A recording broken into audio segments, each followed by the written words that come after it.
What's up, Lazy Dog fam? Hope everybody out there is having a fantastic day and an enjoyable holiday season. Several weeks ago I asked you guys if you'd like to see kind of a recap video talking about some of our favorite varieties that we grew this year. I know a lot of companies are sending out seed catalogs now. People are starting to think about ordering their seeds for next year. And so I thought it'd be a good time to talk about some of the varieties we grew that were really home run hitters in our eyes, that we really liked, varieties that we would likely grow again. Now, I'm not going to cover every single variety we grew. Some of them were just kind of okay, but I do want to cover the ones that kind of stood out in our eyes, gave us some really good production or some really good vigor, just varieties that we really liked. And because there's so many, this is probably going to take 2 videos. So this will be part 1, and then we'll have part 2 whenever our next video comes out following this one. And one thing I kind of wanted to do, since I don't have any of the produce for these varieties in front of me, and it may be a while since you've seen the videos when we were harvesting those varieties, or maybe you never saw those videos at all because they're older videos, I'm going to mix in some clips here of earlier in the year when we did harvest some of these varieties, so you can see what they look like as I talk about them. And one more thing, as we go through some of these different vegetables and some of the winners there, I will talk about a couple stinkers we had of varieties I didn't like. We didn't have a whole lot of varieties that I didn't like this past year, but there are a few here and there. We'll try to mention those as we work through them. So let's start off talking about sweet corn. Now, in previous years, we have grown 2, 3, sometimes even 4 different varieties of sweet corn in the same year, because we would succession plant it. We'd plant it in spring, we'd plant again in late spring or early summer, plant again in fall. Sometimes we could do 3 or 4 succession plantings of sweet corn. This year we just planted sweet corn one time in the spring. We were able to put enough up in the freezer to where we didn't really need to grow anymore, and we still have a decent little supply in the freezer that should last us until the 2022 spring grow out produces. Hopefully we have enough to make it till then. So the one variety we did grow this year is called Yellowstone, and it's a yellow sweet corn variety, as the name would suggest, and it was developed by the University of Florida, I believe, bred by a company called Crookham Seeds, who has a lot of good sweet corn varieties.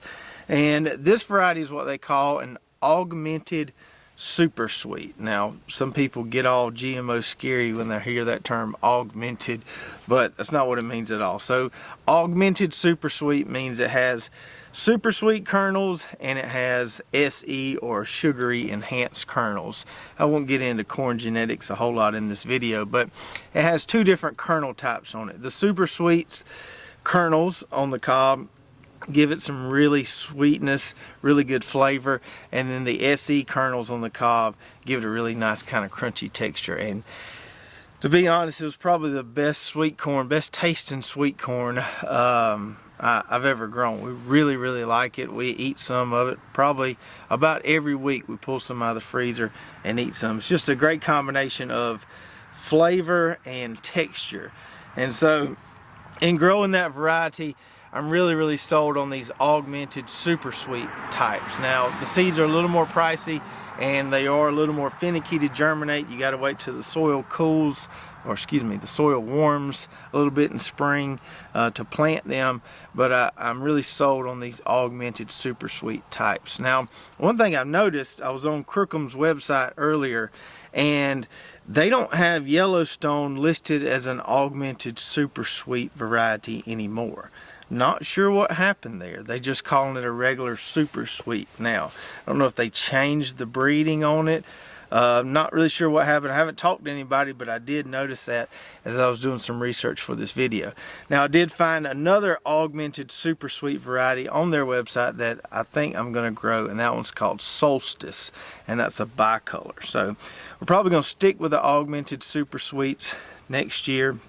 We'll go with the bicolor one with the Solstice. But anyway, back to the Yellowstone. Here's a little clip of our harvest we had when we picked it all at one time to put a bunch of it in the freezer. So we're a little over halfway through shucking all the corn we pulled. Got a bucket and a half in that crate over there left. We got this guy filled up. I need to go ahead and take it inside so I don't have to worry about the flies on it. We got some nice looking corn here, this Yellowstone super sweet corn. Had a few ears where the tip didn't fill out all the way. That's a pollination issue. A lot of them are nice. Look at that guy right there. That's pretty, ain't it? These ears are a lot more stocky than some of the varieties I've grown in the past. Some sweet corn are a little more long and slender. These make some nice stocky cobs there. And that's some tasty stuff. So let me get this inside and we'll start working on crate number 2. So since we had such an abundant sweet corn harvest on that early spring grow out, we didn't really need to grow any more sweet corn. But I love growing corn, and it's warm enough down here to grow several different grow outs of corn throughout the warm season. So instead of planting more sweet corn, we decided to try popcorn for the first time. And we grew a variety called Robust 997, or you'll see it listed sometimes as R997. Now this variety is bred by Crookham Seeds as well, same company that does the Yellowstone corn. Like I said, they have really good corn options and a good website if you want to go look at them. You can't buy directly from their site. You'll have to buy from an online retailer, but their website's got lots of good information on all the different varieties they have. Now this Robust corn here, this was my first time growing popcorn. I didn't really know what to expect, but this popcorn made some massive ears. I mean, they were all about 11 or 12 inches long, completely filled out. We grew 6 30-foot rows of it and ended up getting, I think, 4 to 5 gallon Ziploc bags full in the freezer. And we've been eating a lot of it. We've been giving a lot away. We packed some up in little bags, gave it to the teachers as Christmas gifts and things like that. And man, it's just been a pleasure having that nice supply of popcorn in the freezer. Not sure we'll need to grow any more next year. We've probably got enough to last us a while, but it's something I definitely want to continue in the future. Now I'll show you this clip after we harvested when we were putting it in the greenhouse so it could dry. Let the dust settle, let go of the pedal, there's too much here. Let these towers turn to rivers, let these instincts steer. Let the dust settle, let the stormy weather ride out disappear. When the sunlight shines, let it all come clear.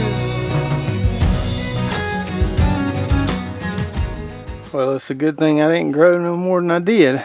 We about ran out of room there along this shelf. We got a little bit of space down there, but this whole side of the greenhouse is almost full of popcorn. So that covers the corn, the sweet corn and the popcorn, the 2 varieties that we really like. And now on to potatoes, and I'll specifically talk about our spring planting. We won't talk about the fall planting where we we're just kind of experimenting. But in the spring planting, I think we grew 7 or 8 different varieties. Some of them that we'd grown before, some of them we hadn't grown before, and they all did pretty well. But the one variety that kind of stood out amongst them all was a variety called Viking. Maybe called Red Viking. I think maybe there's a purple Viking out there too.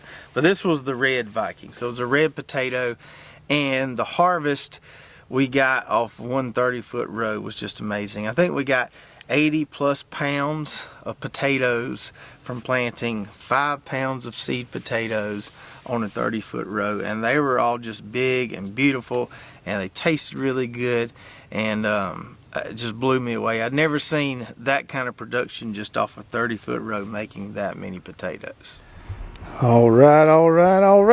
Got her did. I had a few that had rotted on me, about 4, 5, or 6 right here at the front of the row, and I probably left them in the ground about a week too long, but losing 6 or so is not bad compared to what we got here. Folks, that is a heap of taters for a 30-foot row right there.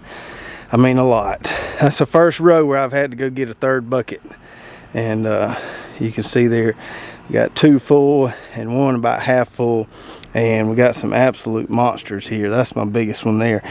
I put it to the side to show you. That thing's absolutely huge. That's as big as any of them Yukons we grew. That one there's not a bad one either, but that's the leader in the clubhouse as far as big red tater. So we'll go weigh these and see what we got, but just on first impressions, I think this is going to be my biggest haul off a 30-foot row so far. Just a few small taters in there, a few like that, but most of them are these whoppers, like that guy you can see in there. There's another whopper right there. Real nice looking, good sized taters. And we also grew a little fall crop of those red Viking potatoes, so we have our own seed stock that we can hopefully replant in the spring and just keep growing these things and have a sustainable seed source here on our own homestead. Now that we covered potatoes, let's go to tomatoes. And when we're talking about tomato varieties, this can be quite a polarizing subject, because a lot of people just have these tomato varieties they swear by, and they don't want to hear you tell them that they're not any good, and they want you to grow them and think they're the best thing out there. But you know, we all live in different kind of subclimates, and we all have different conditions we deal with, so different varieties perform well in different areas or different growing situations or conditions or all that, and that's why it's a good thing there's lots of different tomato varieties out there. But I'll tell you the ones I really liked that we grew this year. We grew a bunch. We grew, I want to say, 7 or 8 maybe different determinate varieties, and probably at least that many indeterminate varieties. As far as the determinate tomatoes go, my 2 big winners there were a variety called Roadster and a variety called Red Snapper. We'll show you the Roadster first. The impressive one as far as the big tomatoes go so far would be the Roadster. And I noticed in there picking it, this one is loaded down with some massive tomatoes. So we got a little bit of a wormhole in that one. May need to spray our plants one more time, but the Roadster I'd say would be the early winter. First time growing it. Those look really nice, real big tomatoes there. Now maybe that clip doesn't quite do the Roadster justice because it was filmed in the kind of early production of the plant, but it was a really good variety. Makes really big, juicy tomatoes. A great variety to grow for canning because it's going to produce them all kind of at one time. Give you some real solid production there where you can get all your canning stuff out, make your sauces, your salsa, your tomato juice, stewed tomatoes, whatever you like to do with them. So Roadster was a definite winner. And that was the first year, this year was the first year I tried Roadster. Definitely going to grow it again this next year. And then the second determinate variety we really liked was called Red Snapper. And we had grown that one in 2020, I think, yeah. So this was our second year growing Red Snapper. We liked it the first time we grew it, liked it even better this time.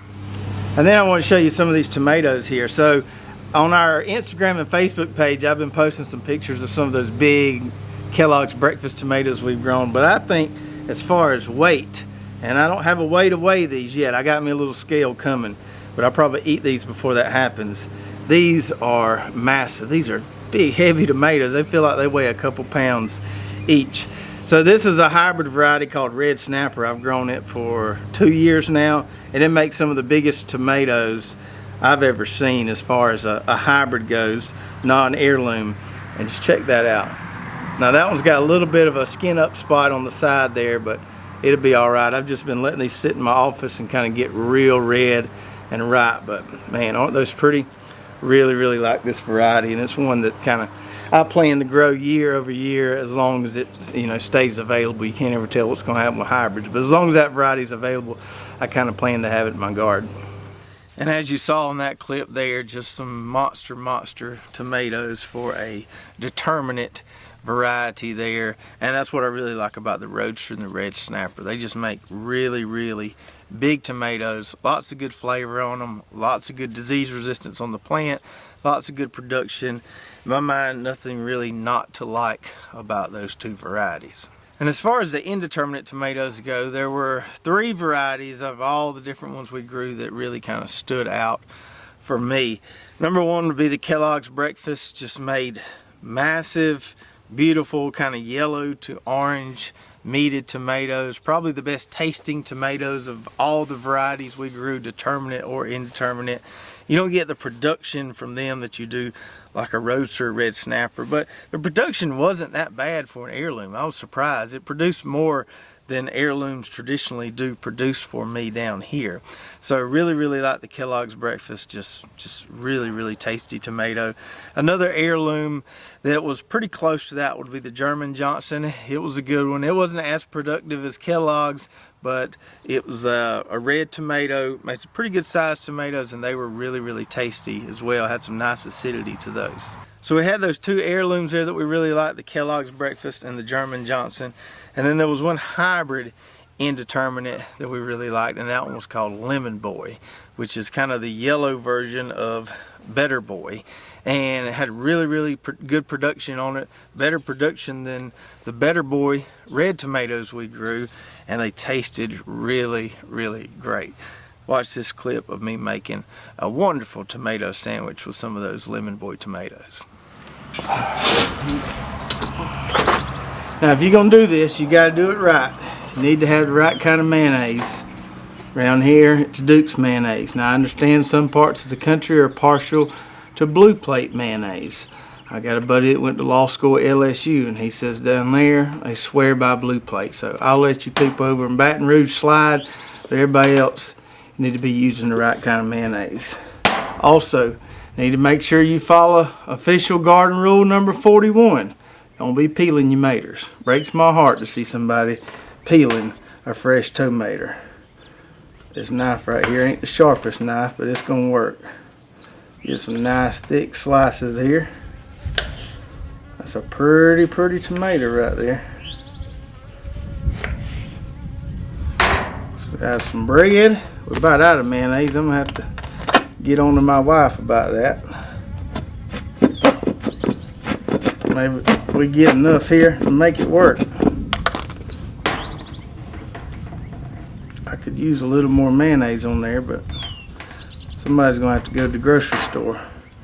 I usually like to put a bunch of salt and pepper on these, but with this particular lemon tomato here, I kind of want to see what the flavor of it's like. So I'm gonna go without any salt and pepper this time. Let's see how she tastes.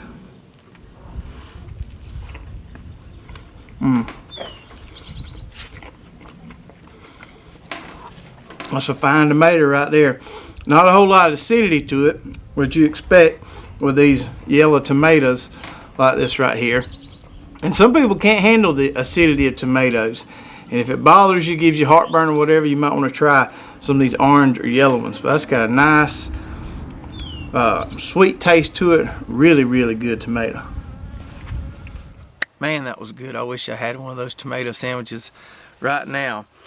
And I noticed, I can't remember where I read this, but I saw this online or in a seed catalog within the last week or so, that there is a Lemon Boy Plus out this year. And so much like those varieties we trialed this past year, the Celebrity Plus, the Better Boy Plus, and the Big Beef Plus, you've got a Lemon Boy Plus now, which has some added disease resistance. So I might try to get my hands on some of those. It appears from what I saw they were available to the public, and we can always use some of that extra disease resistance. So I may try the Lemon Boy Plus. And with the tomato varieties, that's where we have a few stinkers here. And I know my choices of stinkers are probably going to be pretty unpopular, but everybody's growing situation is different. Everybody's tomato preference is different. So my stinkers, one would be the Better Boy. I just really, everybody raves about the Better Boy tomato, and I just honestly don't get it. I don't get it. It's not a terrible variety, but it's just not what all it's cracked up to be, or what all it's raved up to be, in my opinion. It's just kind of an average variety. It's kind of okay productive, but it's nothing like the Roadster or the Red Snapper. And yeah, I understand that because it's an indeterminate and you've got a longer growing season in some areas, but even if I had a long tomato growing season, which we don't down here, even if I did, I think I'd rather just succession plant some of those determinants like Red Snapper than count on that just kind of stretched out production from Better Boy. Just wasn't impressed with it. Not going to grow it again. If you like it, hey, that's great. There's plenty of Better Boy seeds out there for everybody. You won't have to worry about me dipping into the Better Boy seed stock or them selling out because I was recommending them. Another one I didn't really care for would be Celebrity. I had grown it before. I grew it last year. I grew Celebrity and Celebrity Plus, and just not super thrilled with them. They're just okay, you know. I'd much rather have a determinate hybrid than I would Celebrity, just because the determinate ones are easier to trellis. I get more production out of them before they bite the dust down here. Just not a big fan of Celebrity or Celebrity Plus. I will say for my trials, the Plus version of Celebrity was a lot more vigorous than the regular Celebrity. So if you really like Celebrity, you should give the Plus a try, but we're not going to be trying either one next year. And then the last big stinker on the tomatoes would be the Abe Lincoln, which is an heirloom variety. I'd heard really good things about it. It just didn't do anything for me here. I think I had 2 plants and I might have got 1 or 2 tomatoes off both of those plants. They just didn't ever do anything. They weren't very vigorous. The tomatoes weren't very big, and I'm probably not going to grow that one anymore. I know there's a lot of people out there that like it, and a lot of people it does well for. It didn't do well for me, so we're going to can that variety. Not can it like preserve it, but can it like throw it in the trash can. So now let's talk about peppers. We grew a lot of different varieties of peppers and pretty much liked them all, but I wanted to pick 3 that really stood out that we really liked.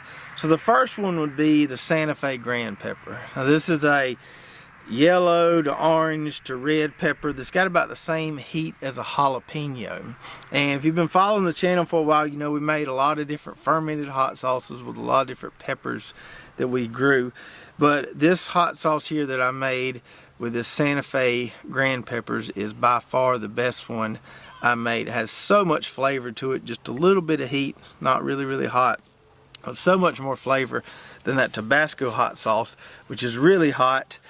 And some of it's just kind of hot, doesn't have a whole lot of flavor to it. But this right here is really good stuff. And I think from now on I'll keep all my hot sauce making just to be with this particular variety here. Probably going to grow more of these this next year. That way we can make more of this hot sauce because I've been going through it pretty fast. The second pepper variety I really liked was the COWHORN hot pepper. I had grown it before but kind of enjoyed a new appreciation for it this past year. We really liked, or I really liked, Brooklyn don't really like hot stuff, but I like slicing those babies up, sauteing them a bit, putting them on tacos, burgers, just about anything you could imagine.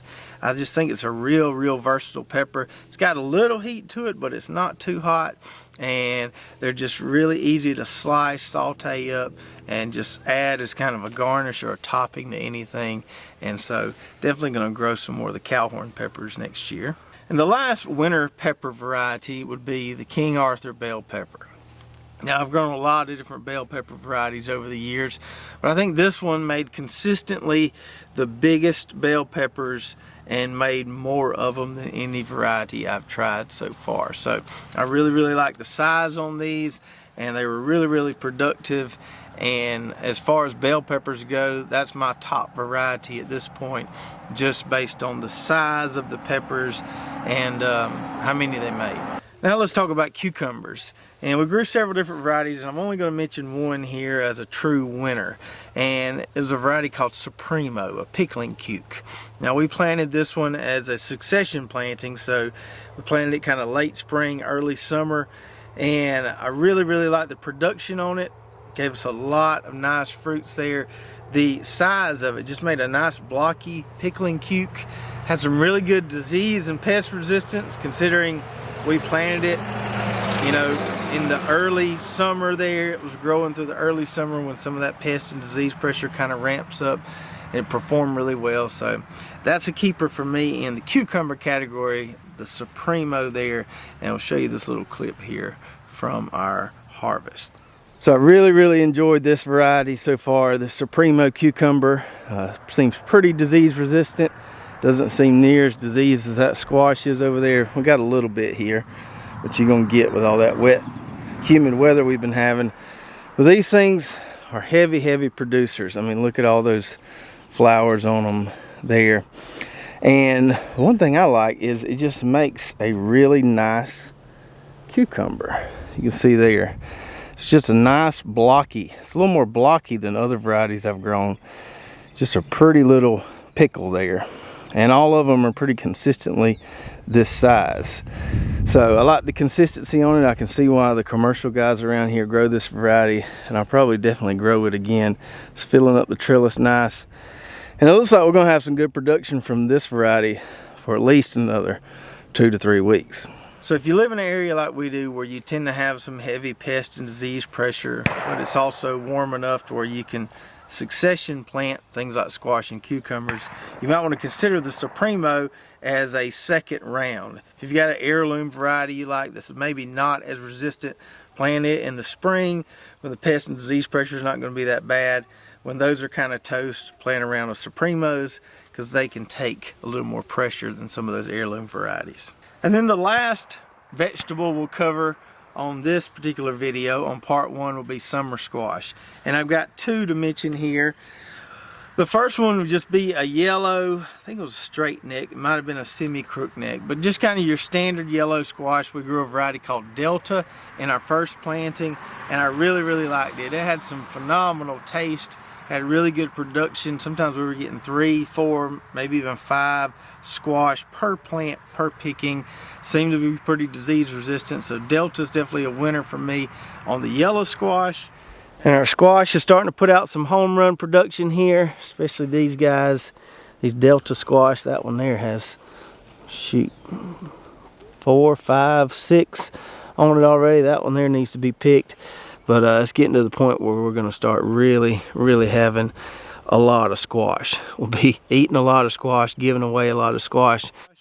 And then in our second squash / zucchini planting, we tried some Costata Romanesca squash at the suggestion of a lot of our viewers.